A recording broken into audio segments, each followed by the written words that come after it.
Hermanos, ¿qué tal? Me da nuevamente gusto saludarles desde esta sección que hemos titulado Enseñanzas desde la Roca.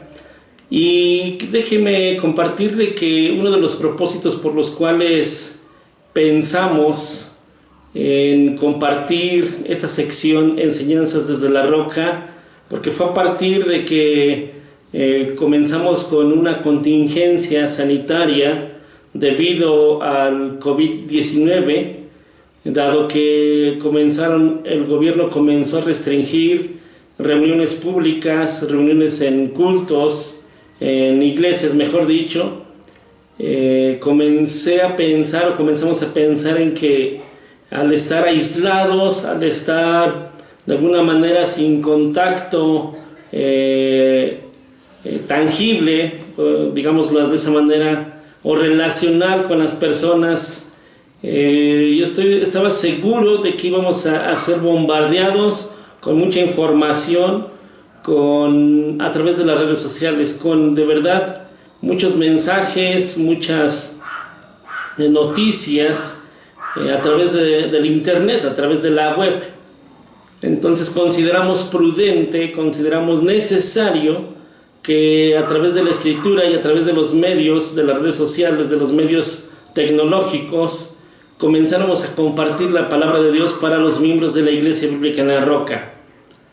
Y a partir de ese momento hasta hoy he tenido comunicación con algunos de nuestros hermanos que de verdad han sido bombardeados con noticias que no tienen ningún fundamento, noticias como conspiraciones, noticias sobre el fin del mundo, noticias que va a suceder esto con nosotros como iglesia. Bueno, en fin, estoy seguro que usted a su dispositivo móvil sí le ha llegado alguna noticia. Yo no quería tocar este tema en sí, tampoco es como ignorarlo, como negarlo. No tengo ninguna intención al no tocarlo. Aunque nuestros hermanos como Omar sí ha tocado el tema de la segunda venida, pero el propósito no es en sí hablar sobre temas de escatología, y entiéndese la escatología como la doctrina que habla sobre los eventos del futuro, los eventos que Dios ha revelado en la Escritura. No era mi intención, sino mi propósito, nuestro propósito como iglesia con esa sección de palabras desde la roca, como lo dije ya al principio, era consolar nuestros corazones con la palabra de Dios. Ese es el propósito, uno de los propósitos primordiales, hermanos y amigos que también pueden mirarnos a través de este video. Y el propósito de hoy, de la enseñanza de hoy, quisiera compartirle un par de versículos, dado que hemos sido bombardeados, hemos sido ya atacados con ese tipo de información. Déjeme compartirle, hermano, cuál debe ser nuestra actitud.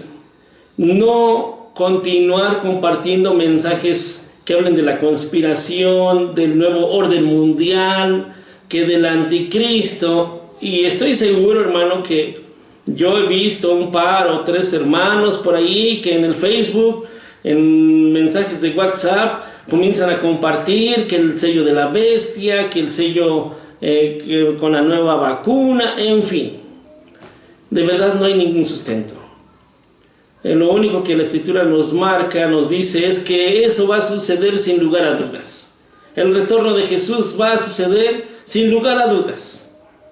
Haya o no pandemia, haya crisis o no, va a suceder en algún momento. Es imposible de verdad determinar, y esto a veces apasiona a muchos hermanos y hermanas con estos temas, es imposible determinar en qué fecha. Nuestro hermano Marcos, él dice que es una locura, y de verdad es una locura tratar de determinar en qué momento va a suceder. Pero nuestra actitud, ¿cuál debe de ser? La misma que el apóstol Pablo y los demás escritores, tanto del Antiguo como del Nuevo Testamento, han transmitido. Lo que el Espíritu Santo ha transmitido a través de ellos. Por ejemplo, hay un pasaje que es muy común, muy conocido por todos nosotros. Está en la primera carta del apóstol Pablo a los tesalonicenses. Primera de Tesalonicenses capítulo 4 versículo 18. Es la última frase de un tema muy importante, de un tema que causa mucha curiosidad, mucha morbosidad. Y dice así, es la conclusión, es las palabras finales de este capítulo del apóstol Pablo en cuanto al tema del arrebatamiento, en cuanto al tema de la segunda venida de nuestro Señor Jesucristo y el arrebatamiento. Ojo, no voy a explicar el arrebatamiento, quiero poner énfasis en la actitud. Dice el versículo 18 del capítulo 4, dice, por tanto, alentaos los unos a los otros con estas palabras. Y aquí la pregunta es, ¿cómo va a surgir el aliento? ¿De qué palabras? Pues por supuesto es de las palabras anticipadas. Como usted recuerda, usted sabrá que la iglesia de Tesalónica es una iglesia joven, tenía preguntas sobre el suceso del arrebatamiento, del retorno del Señor Jesús, de modo que Pablo se centra en los versículos anteriores a contestar o a aliviar esa preocupación en ese pasaje. Pero a diferencia de la mayoría de los tratados sobre el tema en estos días actuales, la preocupación de Pablo, hermanos, no solamente era doctrinal, sino también era pastoral. Es decir, su intención no era dar una descripción detallada del arrebatamiento, sino consolar y alentar a los tesalonicenses, no alimentar sus especulaciones proféticas. El beneficio de entender el arrebatamiento no es llenar las lagunas del conocimiento, hermanos, del conocimiento escatológico de cada uno de nosotros. La meta de Pablo cuando enseñaba el arrebatamiento a los tesalonicenses era alentarlos, era consolarlos. Por eso el apóstol Pablo dice en otra parte, ahí en 2 de Corintios capítulo 1 versículo 3, le titula a Dios como el Dios de toda consolación.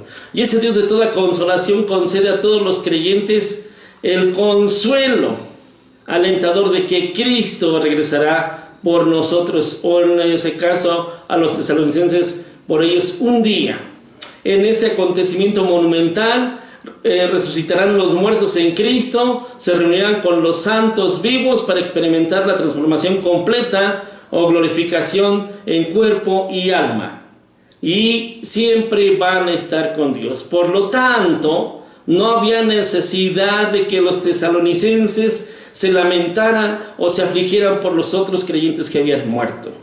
Esa debe ser la actitud, hermanos, en estos días.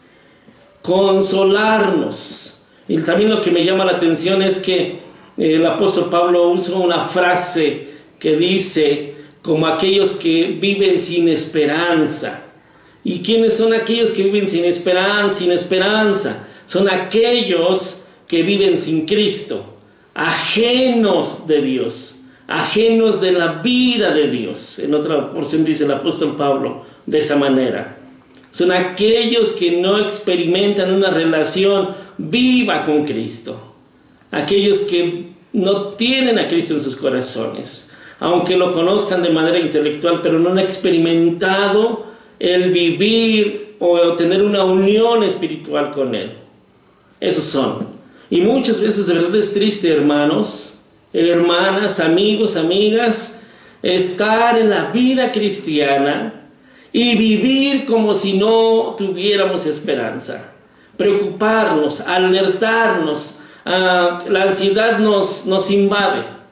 Muchas veces recuerdo esta situación. Yo recuerdo que cuando iba a la primaria, hace ya bastantes años, cuando estábamos viendo el tema de la conquista de México por los españoles, recuerdo que el maestro nos decía que en la Gran Tenochtitlan no había espejos. No, los mexicas no tenían espejos con los cuales podían ver su rostro. Entonces, cuando vinieron los conquistadores españoles, ellos vinieron con espejos y vieron que pues aquellos mexicas ricos traían colguijes, collares y cosas en las orejas, no sé cómo llamarlos, de oro, cosas con las que se adornaban, y quitaron o hicieron un trueque, un intercambio de eso valioso que era oro, por esos espejos. Fíjese nada más, qué descabellado, increíble, pero así sucedió.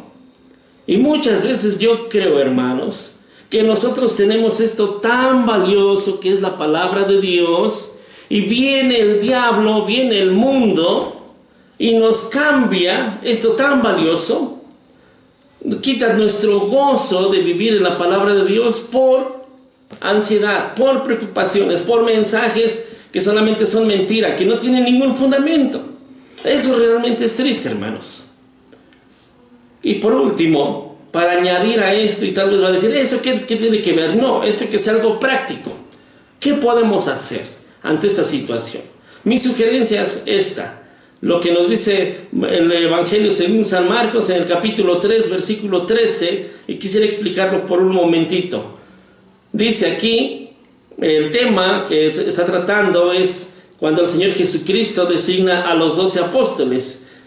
Y van a muchos a decirme, ¿y eso qué tiene que ver? Lo único que yo quiero poner énfasis es en esto, que cuando dice la Escritura, y subió al monte, llamó a los que él quiso, y ellos vinieron a él, y designó a 12 para que estuvieran con él, y para enviarlos a predicar, y para que tuvieran autoridad de expulsar demonios. En ese versículo, en el versículo 14, está la clave, y no la clave al éxito ni a la felicidad. Es la clave a una perfección espiritual. Y entiéndase este concepto que estoy dando, o término perfección espiritual, un crecimiento o madurez en Cristo. Es un crecimiento a conformar nuestro carácter, porque dice, designó a 12 para que estuviesen con él. Aquí está, estar con él.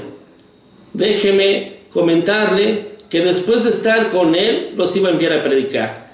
Esa segunda opción de enviarlos a predicar no se podía realizar si no se realizaba la primera, que era estuvieran con él. Esto significa que el Señor Jesucristo llamó a 12 hombres para que estuvieran con él por 3 años y medio, que fue aproximadamente lo que duró su ministerio terrenal. ¿Y para qué iban a estar con él? Pues el Señor Jesucristo tenía un propósito. ¿Cuál era ese propósito? Que estos hombres continuaran su obra aquí en la tierra después de que Jesucristo culminara su obra de redención. Es decir, después de la cruz, después de la resurrección y venido el Espíritu Santo, estos 12 hombres débiles, frágiles, comunes y corrientes como usted y como yo, iban a continuar su obra aquí en la tierra, de extender el reino de Dios a través de la predicación del Evangelio. Pero antes de hacer eso, ellos tenían que estar con él, pasar tiempo con él, dormir con él, comer con él, orar, tenían que aprender a orar como Jesucristo, a caminar como Jesucristo, a hablar como Jesucristo, a predicar como Jesucristo. Ellos tenían que absorber un carácter de Cristo, y después de eso ya estaban listos para ir y predicar el Evangelio. Y dice ahí la Escritura, y para que tuvieran autoridad de expulsar demonios. Entonces, hermanos, la enseñanza es muy práctica. Yo no puedo dar lo que no tengo. Yo no puedo dar consolación si antes no he ido con el Dios de la consolación. Yo no puedo ir a dar un consejo si antes yo no he sido aconsejado por el Altísimo. Yo no puedo ir a demostrar misericordia si antes no he experimentado la misericordia de Dios. Yo no puedo ir a enseñar algo de la Escritura si antes no he pasado tiempo con la Escritura. Yo no puedo hacer frente a los ataques del enemigo con mensajes como de la naturaleza que hace un momento le dije, esa naturaleza, si yo no estoy revestido con la sabiduría divina. No voy a poder hacer frente. La ansiedad me va a invadir, el temor, el miedo me van a invadir, la duda me va a invadir. Entonces, hermanos, la enseñanza es muy práctica. Pasemos tiempo con el Señor Jesucristo para absorber un carácter, para absorber su sabiduría, para absorber su comportamiento, sus actitudes, sus pensamientos, y saber cómo actuar frente a una situación difícil. Esto que sucedió de la pandemia no se ha salido de control en las manos del Señor. No se le ha salido de control a Dios. Dios lo permitió, hermanos, para que nos pongamos a trabajar, para que haya un avivamiento personal, para que nosotros vayamos a nuestro interior y recapacitemos y digamos: Señor, te necesito más que ayer. Ese es el propósito, hermanos, por el cual Dios permite las cosas. Y no solamente esto es porque ha sido a nivel mundial y a nivel nacional y está afectando a nuestros municipios, nuestras comunidades. Pero esto que estamos nosotros enseñando se aplica a cualquier situación. Cuando una familia tiene crisis económica, cuando hay una pérdida de un familiar, cuando hay problemas difíciles, la palabra de Dios es suficiente. Y nosotros tenemos que estar envueltos en esa palabra para poder hacer frente a cualquier situación. Para que nuestro carácter se vaya haciendo como el carácter de Cristo. Nuestro pensamiento se vaya conformando al pensamiento de Cristo. Para que nuestras emociones, nuestros sentimientos sean como los de Cristo. Ese es el propósito, hermanos. Espero que cada uno en nuestro hogar, ahora que estamos ahí, probablemente no todos, pero tal vez las mamás tienen a sus hijos durante 12 horas activos o tal vez más horas en su hogar. Ya no son las 10 u 8, no sé, que estaban fuera o estaban dentro. Son oportunidades, hermanas, para que ustedes enseñen la palabra del Señor a sus hijos, para que retomen el devocional el familiar, para que enseñen a orar a sus hijos, para que enseñen a trabajar a sus hijos en el hogar, a apoyarse mutuamente. Ese es el propósito, hermanos y hermanas de Iglesia Bíblica en la Roca. Dios tiene control de todo esto. Y no se crean de todo lo que reciben en sus redes sociales. Vayan a la Escritura. O mándenos un mensaje al hermano Marcos, Omar o su servidor. Aquí estamos, hermanos, para ayudarles. Por el momento creo que es todo lo que tengo que compartir. Que el Señor le bendiga.